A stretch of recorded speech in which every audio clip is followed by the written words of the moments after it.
Hello everyone, this is chapter number 4, weather and climate. Weather means मौसम होता है and climate means जलवायु. So first you will read about weather.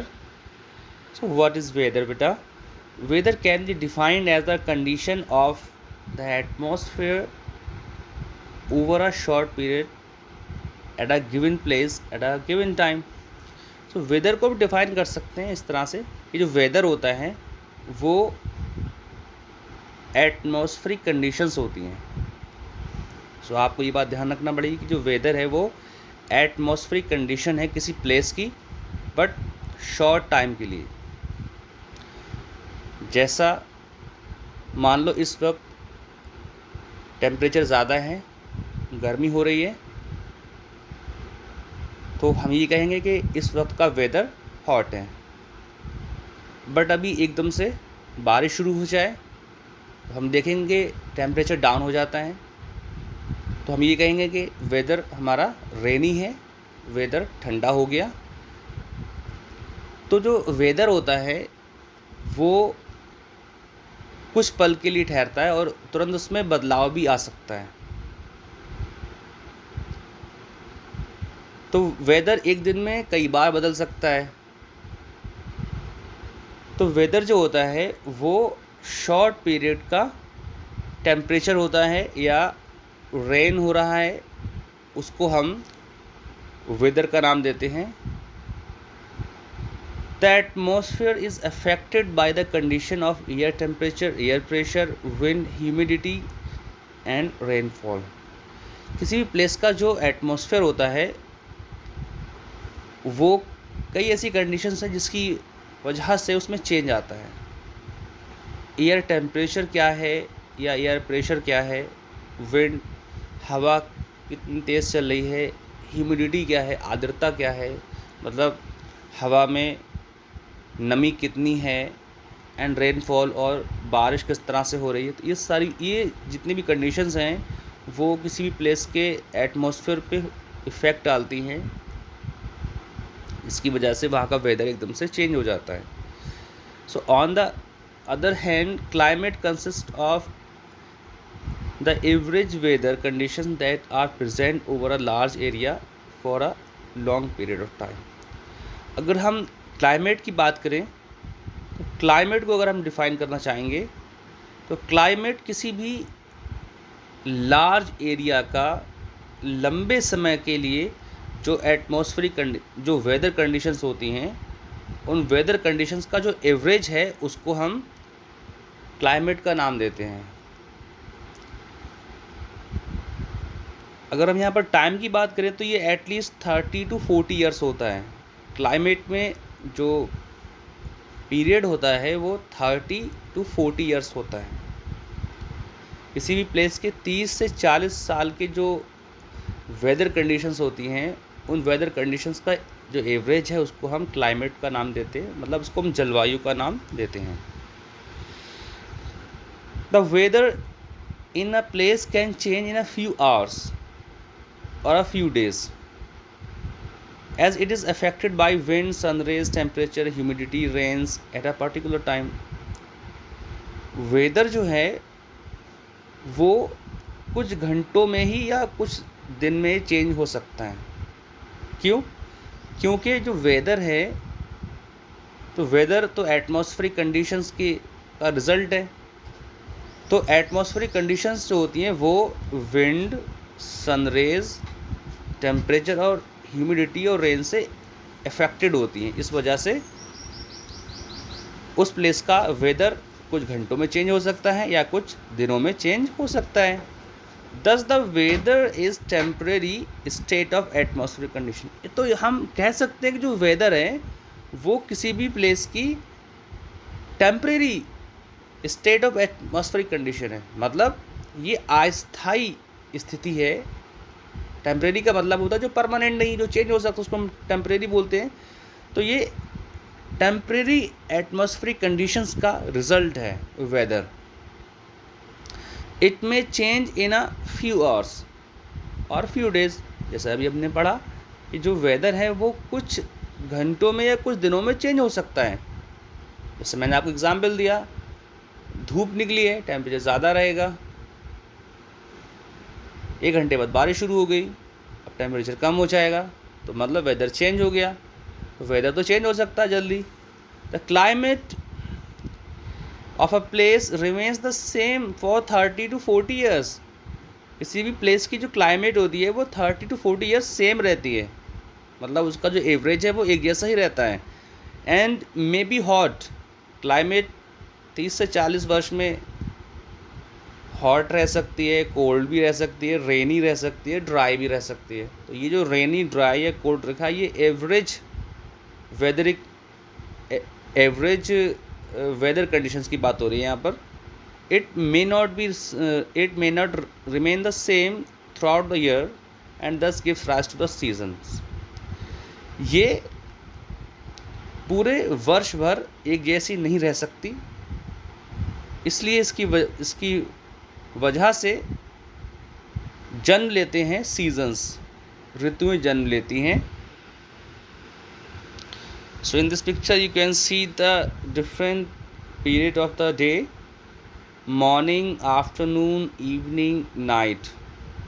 In picture से आप ये समझ सकते हैं कि जब मॉर्निंग होता है तो टेम्परेचर किस तरह से रहता है, लेकिन जब आफ्टरनून होता है तो टेम्परेचर काफ़ी बढ़ जाता है, क्योंकि जो सनरेज़ होती हैं वो डायरेक्टली हमारे ऊपर पड़ रही होती हैं। सन से आने वाली सनरेज़ हैं वो अर्थ को ज़्यादा हीट कर रही होती है जिस प्लेस पे हम होते हैं। इवनिंग में क्या होता है, जब सन डूब जाता है, जब सूरज छिप जाता है तो टेम्परेचर धीरे धीरे हम देखते हैं कि कम होने लगता है, और रात में टेम्परेचर काफ़ी, मिडनाइट में टेम्परेचर काफ़ी कम हो जाता है। तो इस तरह से जो हमने देखा कि जो सन रेज़ हैं वो भी टेम्परेचर को इफ़ेक्ट करती हैं। So in this picture you can see different seasons, summer, winter, autumn and rainy. So ये डिफरेंट सीजन्स हैं, अलग अलग ये ऋतुएं हैं, जिसमें हम देख सकते हैं कि पहले वाली पिक्चर में समर को दिखाया गया है। विंटर में ठंड होती है, आपको पता है कि विंटर में ठंड होता है, तो यहाँ पर हमें स्नो वगैरह दिखाया गया है। ऑटम का मतलब होता है पतझड़। ये मौसम इंडिया में नहीं होता है, ये मौसम उन प्लेसेस पर होता है जहाँ पर काफ़ी ठंड होती है। ठंड की वजह से जो बर्फ़ गिरती है आसमान से, वो पेड़ों से सारे पत्तों को गिरा देती है, तो सारे पत्ते पेड़ों से गिर जाते हैं। So that is called autumn. इसको हम पतझड़ का मौसम कहते हैं। फिर एक सीज़न होता है रेनी सीज़न, बरसात का मौसम होता है, ये भारत में होता है और इसको हम मानसून के नाम से भी जानते हैं। सो अब हम क्लाइमेट के बारे में हेडिंग वाइज पढ़ेंगे। सो व्हाट इज़ क्लाइमेट, जैसा कि आपको अभी मैंने बताया कि जो क्लाइमेट है वो लॉन्ग पीरियड का जो वेदर कंडीशंस हैं उनको हम कहते हैं। So you can read that here the text has been written, different parts of the earth have different types of climate। अर्थ के डिफरेंट पार्ट्स पर डिफरेंट क्लाइमेट्स हैं। there are many factors that influence the climate of a region। the factors are discussed below। बहुत से ऐसे factors हैं जो किसी भी प्लेस की क्लाइमेट को प्रभावित करते हैं, उस पर इफ़ेक्ट डालते हैं। तो हम उन रीज़न्स के बारे में, उन फैक्टर्स के बारे में, उन कारकों के बारे में पढ़ लेते हैं जो किसी भी प्लेस की क्लाइमेट को, जलवायु को बदल देते हैं। तो आइए देखते हैं क्या लिखा है यहाँ पर। The first factor which affects the climate is distance from the equator और लैटिट्यूड। किसी भी प्लेस का इक्वेटर से जो डिस्टेंस होता है वो उस प्लेस की क्लाइमेट पर इफ़ेक्ट डालता है।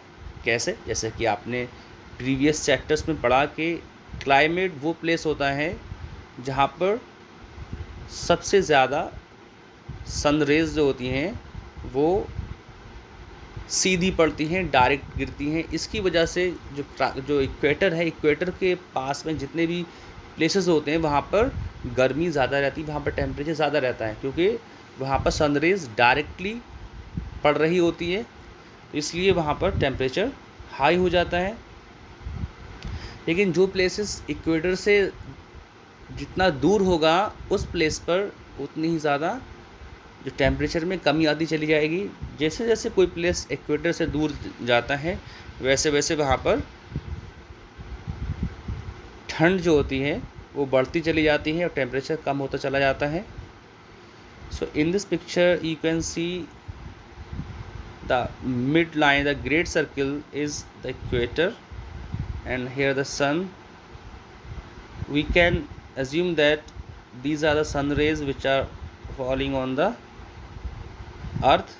So यहाँ पर क्या होता है, वो प्लेस जो कि ग्रेट सर्किल है जिसको हम इक्वेटर के नाम से जानते हैं, यहाँ पर सन की रेज ज़्यादा सीधी पड़ती हैं, इस वजह से ज़्यादा हीट होती है यहाँ पर। लेकिन जो प्लेसेस दूर होते हैं इक्वेटर से वहाँ पर टेम्परेचर वहाँ का कम रहता है। तो इस तरह से आपने देखा कि किस तरह से जो इक्वेटर से डिस्टेंस है वो टेम्परेचर को इफ़ेक्ट करती हैं। इसके अलावा जो पोल्स होते हैं, this is north pole and this is south pole, ये वो प्लेसेस हैं जो इक्वेटर से सबसे ज़्यादा दूर होते हैं, इसलिए यहाँ पर सबसे ज़्यादा ठंड भी रहती है। So here you can read the text.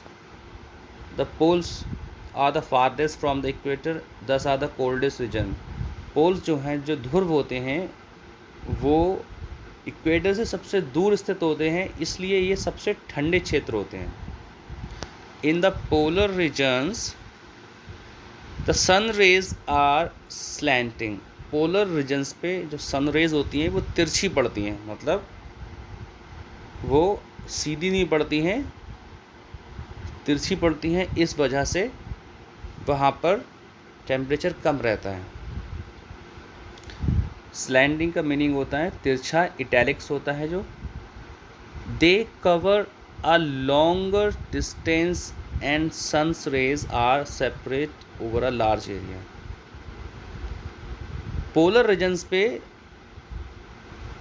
Sun rays एक लंबी डिस्टेंस तय करती हैं और इतनी लंबी डिस्टेंस वो भी स्लैंट वे में तय करने के बाद एक बड़े एरिया पे वो स्प्रेड हो जाती हैं, फैल जाती हैं। इस वजह से वहाँ का जो टेम्परेचर है वो डाउन रहता है, कम रहता है। So the second factor which affects the climate is altitude. Altitude का मीनिंग है सी लेवल से उस प्लेस की हाइट कितनी है। So hill stations have a cold climate due to this height above the sea level, which is called an altitude. altitude का meaning height होता है, ऊंचाई। तो जितने भी हिल स्टेशंस होते हैं यहाँ पर टेम्परेचर ठंडा रहता है, तो क्लाइमेट हमारी ठंडी रहती है, क्योंकि ये वो प्लेसेस हैं जो सी लेवल से बहुत ऊपर है। इनकी ऊंचाई समुद्र तल से काफ़ी ज़्यादा होती है।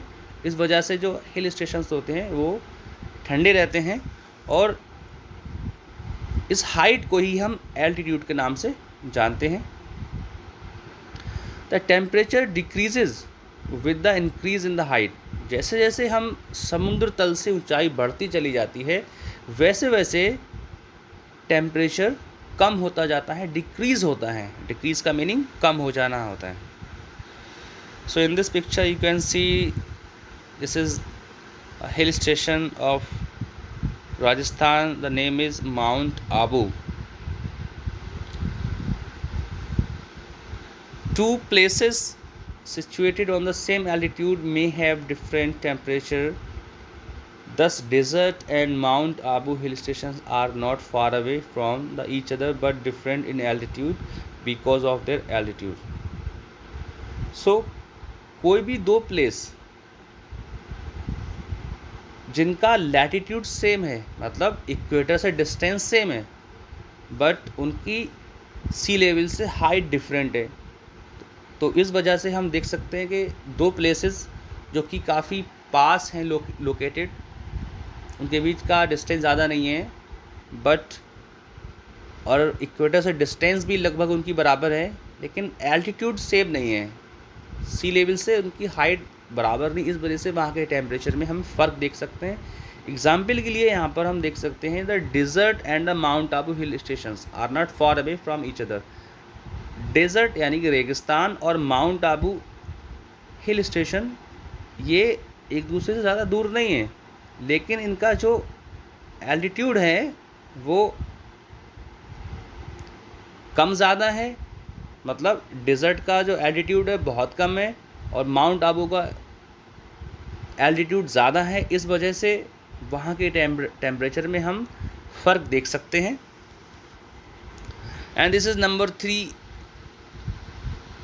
Factor which affects the climate, but इसको हम नेक्स्ट वीडियो में कवर करेंगे। आज के इस वीडियो में इतना ही।